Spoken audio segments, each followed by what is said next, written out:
The silence after the screams. If you think you've seen the dark side of humanity, wait till you see what hides behind the walls of Wolston Prison. Don't forget to subscribe, because the truth I'm about to reveal will haunt you long after this video ends. It started on a cold, gray morning in Queensland. The kind of day where the sky hangs low, and even the birds stay silent. Inside Wolston Correctional Center, the air was heavy with something no one could quite name. Fear, maybe. Or the calm before storm. Officer Daniel Kerrigan had worked the morning shift for 8 years. He'd seen riots, stabbings, and escape attempts. But nothing, absolutely nothing, compared to what he found that day in cell block D. At 6:12 a.m., the usual count began. Inmates stood behind their doors, hands visible, faces blank. But when Kerrigan reached cell D, 23, something was wrong. The door was closed, but the inspection slot was smeared, dark red, almost black under the flickering fluorescent light. D, 23, back up, he shouted, but there was no answer. He opened the door slowly, calling for backup. The metallic groan of the hinges echoed through the hallway. Inside, inmate Gavin Roach, 29 years old, serving a life sentence for aggravated assault, lay motionless on the floor. His eyes were open, glassy, lifeless. The scene didn't make sense. There was no blood pool, no weapon. Just strange bruising around his neck and a single playing card, the King of Spades, resting on his chest. Within minutes, alarms blared. The block went into lockdown. Officers swarmed the area. Prisoners shouted through their doors, and within the chaos, one name began to circulate. Ethan Vale, a name whispered in fear across Wolston's gray corridors. Vale was quiet, calculated, and impossible to read. A former military contractor, he was serving time for multiple assault charges. Rumor had it he'd worked security for a private firm overseas, places no one talked about publicly. He'd been in the next cell over, D-24. But when officers went to question him, his cell was empty. No sign of a struggle. No broken locks. Just gone. Kerrigan froze. How the hell does someone vanish from a maximum security cell? The warden, Helen Bristow, arrived within minutes, a stern woman who ran Wolston like a military base. Her tone was flat, controlled. Seal off the block. Review every camera. No one leaves until we find him. But when they pulled the surveillance footage, something stranger emerged. At 3:47 a.m., the hallway camera outside D-block flickered, just for 2 seconds. When it came back, Ethan Vale's cell door was wide open. The footage after that? Completely normal. Guards passing by unaware. No one saw a thing. By noon, detectives from the Queensland Police Service arrived. Detective Claire Henson, a woman known for her methodical calm, took charge. She'd handled murders, kidnappings, and organized crime cases, but the moment she stepped into Wolston's gray halls, she felt a chill she couldn't explain. Her first stop was the infirmary, where Gavin Roach's body lay under a white sheet. The coroner, Dr. Lewis, was waiting. Strangulation marks, he said quietly, but no sign of ligature. And look here, he lifted the sheet slightly, revealing faint circular bruises along Roach's jawline. Like someone pressed their thumbs in, hard, but clean. No defensive wounds. He didn't fight back. Meaning he knew who did it, Henson murmured. Lewis nodded. Or trusted them. She noted the playing card.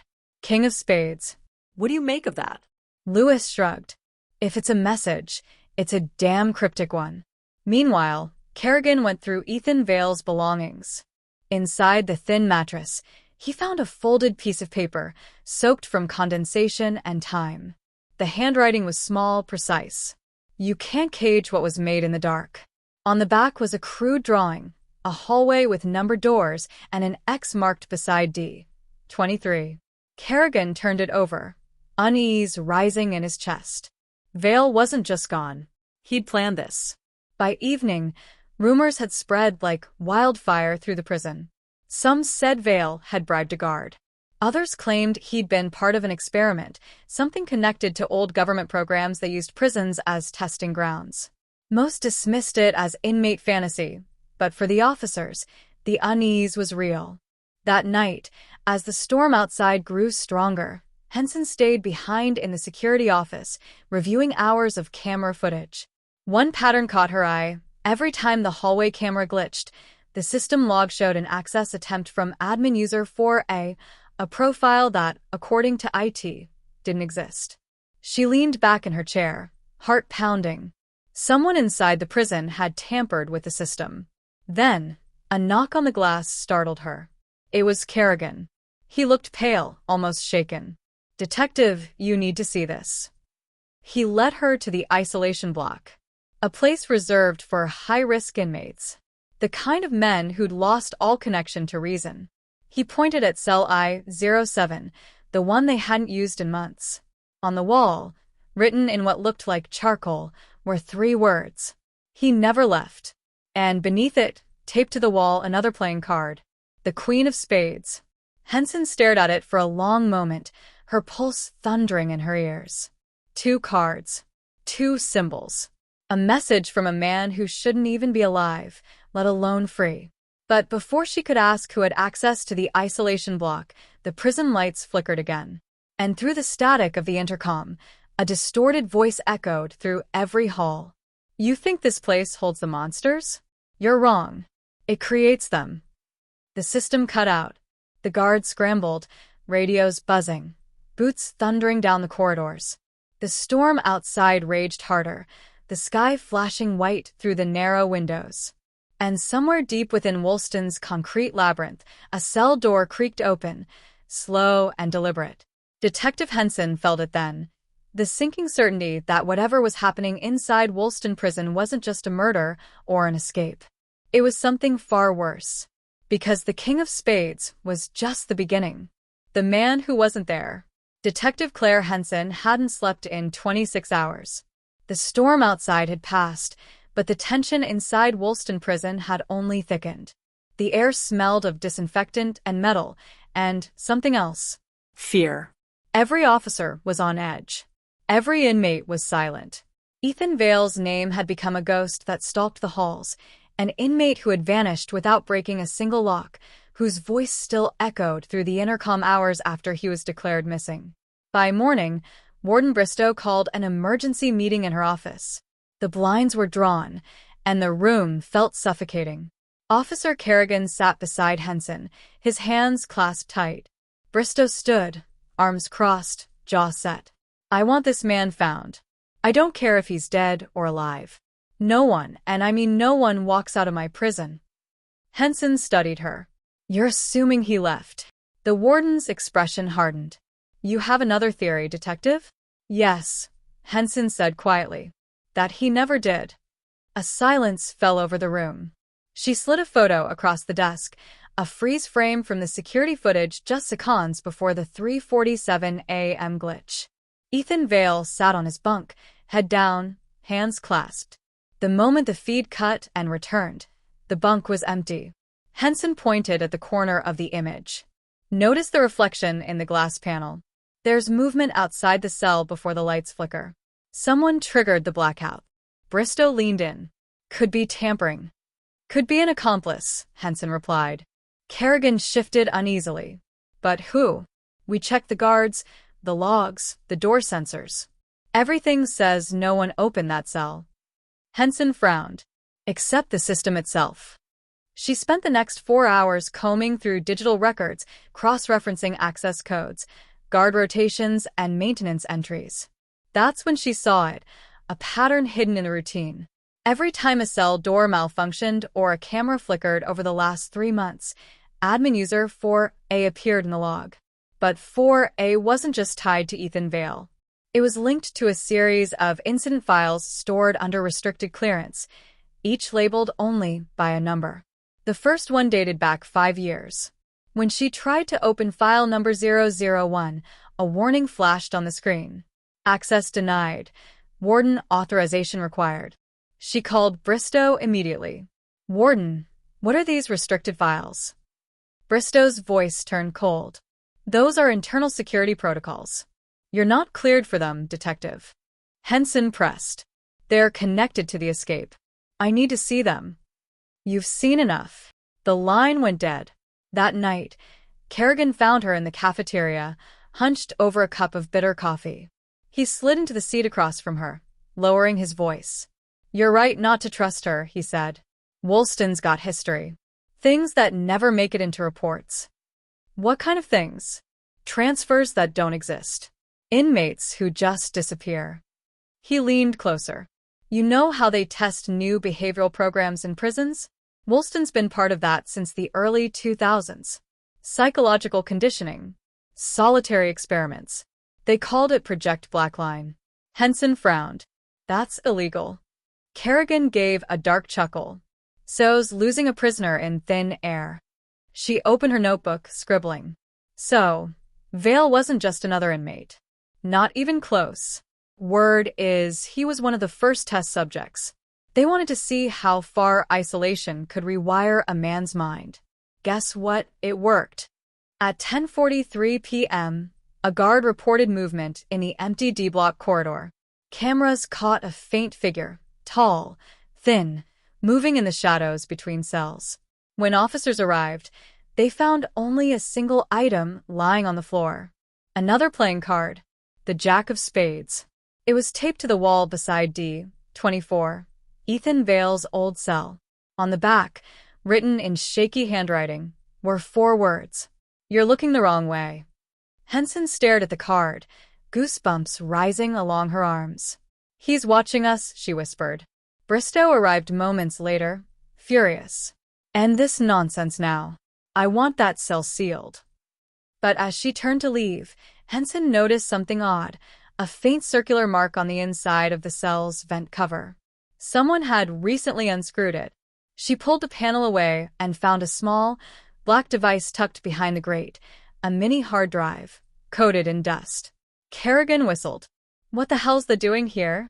Henson held it up. Maybe this is how he spoke through the intercom.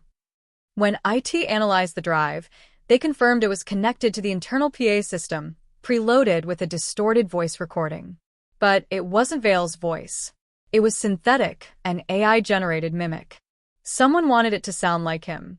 The next morning, as Henson drove back to her motel, she noticed a white SUV parked across the street from the prison, tinted windows, no plates. The same car followed her to the gas station, then vanished on the highway. Her phone buzzed with a block number. A distorted male voice spoke. "Detective, you're digging where you shouldn't. Stop before you end up like them." "Like who?" she demanded. But the line went silent. Back inside Wolston, Kerrigan went through old transfer records. Buried in the archives, he found an unlogged inmate movement from 2019, a prisoner with no listed offense, no photo, and no release order. The name? E. Vale. But here's where it got impossible. That file was dated 2 years before Ethan Vale's official sentencing. Kerrigan called Henson immediately. "Claire, he was here before he was ever convicted. It's like they brought him in before the crime even happened." Henson's voice was low, tense. "That's not possible. Unless someone rewrote the records." She went quiet. "Bristow." At sunset, Henson confronted the warden in her office. Bristow sat behind her desk, expression unreadable. "Detective, I told you to stay out of restricted files." "You created this project," Henson said. "Project Blackline. You used inmates as psychological experiments. And Ethan Vale, he was part of it." Bristow didn't deny it. She just exhaled slowly. "You don't understand what this place used to be. The government wanted results, lower recidivism, controlled behavior. We turned men into compliant machines. But Vale wasn't one of them. He broke the pattern." "You tortured him," Henson said, voice trembling. "You broke him until he couldn't tell what was real." Bristow's eyes darkened. "He didn't break. He adapted." Before Henson could reply, the lights cut out again. Total darkness. Then, the prison intercom crackled to life. "Hello, Claire." It was Vale's voice. "Come." Controlled. "You've come so far to find me. But what if I never left?" The emergency lights flickered back on, casting everything in crimson. Bristow's face had gone pale. From the corridor came the sound of footsteps, slow, deliberate, echoing closer. Henson turned toward the door, hand reaching for her radio. But before she could speak, she saw it, a shadow moving just outside the glass. Tall. Broad-shouldered. A single playing card slid under the door, the ace of spades. And written across it, in smudged black ink, were the words, "End game begins." The end game. The red emergency lights pulsed like a heartbeat. Detective Claire Henson stood frozen beside Warden Bristow's desk, the ace of spades trembling in her hand. Outside, footsteps echoed, measured, patient, until they stopped right at the door. "Don't open it," Bristow whispered. Henson raised her voice. "Ethan Vale, if that's you, step out and show yourself." Nothing. Only the hum of the flickering lights and the soft crackle of the intercom. Then, through the static, a calm breath and a voice. "You're late, detective." Bristow lunged for the radio. "Control. I want every door locked down." But before she could finish, the building's power grid collapsed. Total darkness swallowed the office. The radio hissed dead. The only sound was Henson's own pulse thudding in her ears. When the emergency lights blinked back to life 30 seconds later, the corridor outside was empty. But Bristow was gone. Her chair lay toppled, the ace of spades fluttering across the floor like a taunt. For the next 2 hours, Wolston descended into controlled chaos. Guards swept every block, every tunnel. The prison sirens blared until the storm outside muffled them. Yet somehow, the security system showed no breaches. Warden Bristow had vanished as if the walls themselves had swallowed her. Detective Henson and Officer Kerrigan regrouped in the surveillance hub. The room reeked of overheating circuits. Half the monitors displayed looping footage, identical 2-minute segments replaying endlessly. "Someone's overriding the live feed," Kerrigan said. "He's inside the system." Henson's gaze drifted to the corner screen, camera 12, D-block corridor. A single figure walked slowly down the hall, dragging something metallic across the floor. It was Bristow's key ring. They raced toward D-block. The halls were eerily quiet. Even the inmates sensed something unnatural. As they turned the corner, the corridor lights dimmed again. In the half-light, a faint silhouette stood at the far end, tall, straight-backed, his face obscured by shadow. Henson called out, "Ethan Vale. It's over." The man didn't move. Then he spoke. "Over?